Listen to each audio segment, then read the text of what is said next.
తల్లి తర్వాత ఒక్క ఆవును మాత్రమే మాత అని అంటారు. అందరూ గోమాత అని పిలుచుకునే గోవును జాతీయ ప్రాణిగా ప్రకటించాలని చెప్పి ఎన్నో ఏండ్ల సంధి చాలా మంది పోరాటాలు చేస్తూనే ఉన్నారు. ఇప్పుడు గోవును జాతీయ ప్రాణిగా నిర్ణయించాలని చెప్పి గీ స్వామీజీ పెద్ద కార్యమే ముంగటేసుకున్నాడు. మరి అదేందో మీరు కూడా చూడండి.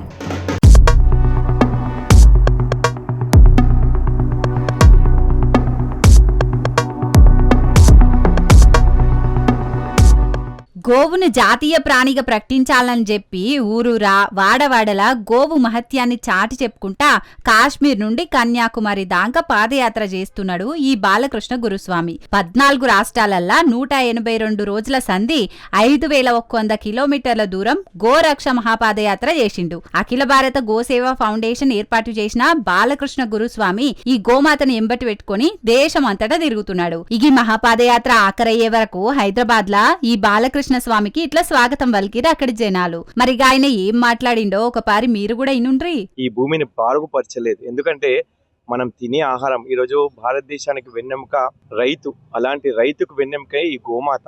ఈ గోమాత ఈ భూమిలో దాదాపు 10 ఫీట్ల మేరకు ఎక్కడ సూక్ష్మ పోషకాలు లేవు. మనం తింటున్నదల్లా కూడా విషపూరితమైన ఆహారం. ఆ ఆహారం తినడం వల్ల ఈరోజు మనం అందరం మన పిల్లలతో పాటు మనము రోగగ్రస్తులు అవుతున్నాం. మన పెద్దలు 100 సంవత్సరాలు బతికారు, ఎందుకంటే వ్యవసాయ విధానం కాకుండా ఆవులతో ఎడ్లతో వ్యవసాయం చేసి వాళ్ళు ఆరోగ్యంగా బతికారు. కానీ ఈరోజు ఈ భూమిపై యూరియా, పెప్సీ లాంటి మొత్తం మనము రసాయనిక మందులు వేసి భూమిని పూర్తిగా బంజరుగా తయారు చేసాం. ఈ భూమి బాగుంటే మనం ఆహారం తింటాం, మన భవిష్యత్ తరాలు బాగుంటాయి, మనము బాగుంటాం. ఈ భూమిలో సూక్ష్మజీవులు రావాలంటే ఒక ఆవు మూత్రం, ఆవు పేడ మాత్రమే. ఇది సైన్స్. గోవు అందుకే ఆవును విశ్వమాత అంటారు. గావో విశ్వస్య మాతర. ఇది విశ్వానికి మాత. ఈ భూమి బాగుంటే ఈ విశ్వం బాగుంటుంది. కాబట్టి యజ్ఞ యాగాది క్రతువులు చేయాలన్నా, మన పిల్లలు బాగుండాలన్నా, మనం బాగుండాలన్నా, మన సంస్కృతి మన ధర్మం బాగుండాలన్నా ఒక్కటి మాత్రమే శరణ్యం, ఈ గోమాత.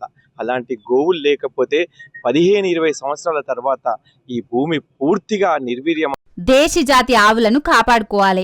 గోవులను కాపాడుకుంటేనే మనం మంచిగా ఉండగలుగుతాం, మన భవిష్యత్తు తరాలు కూడా ఆరోగ్యంగా ఉండగలుగుతారని అన్నాడు. గందుకే గోవును జాతీయ ప్రాణిగా ప్రకటించి దాన్ని కాపాడాలని పిలుపునిచ్చిండు. వాస్తవానికి సుతం ఎన్కట పంట పొలాలకు ఆవుల పెండ మాత్రమే ఎరువుగా వాడుదురు. అదే ఇప్పుడు మాత్రం ఆవుల పెండ పక్కకు పెట్టి మొత్తం రాసాయనిక ఎరువులు మాత్రమే వాడుట్లా భూమి మొత్తం కలుషితం అయిపోతున్నది. భూమి మీద వేరే జీవులు కూడా బతకకుండా అవుతున్నది. కాబట్టి ఇప్పటికైనా భూమి కలుషితం కాకుండా కాపాడుకోవాల్సిన అవసరం ఉన్నదని అంటున్నారు ప్రకృతి ప్రేమికులు.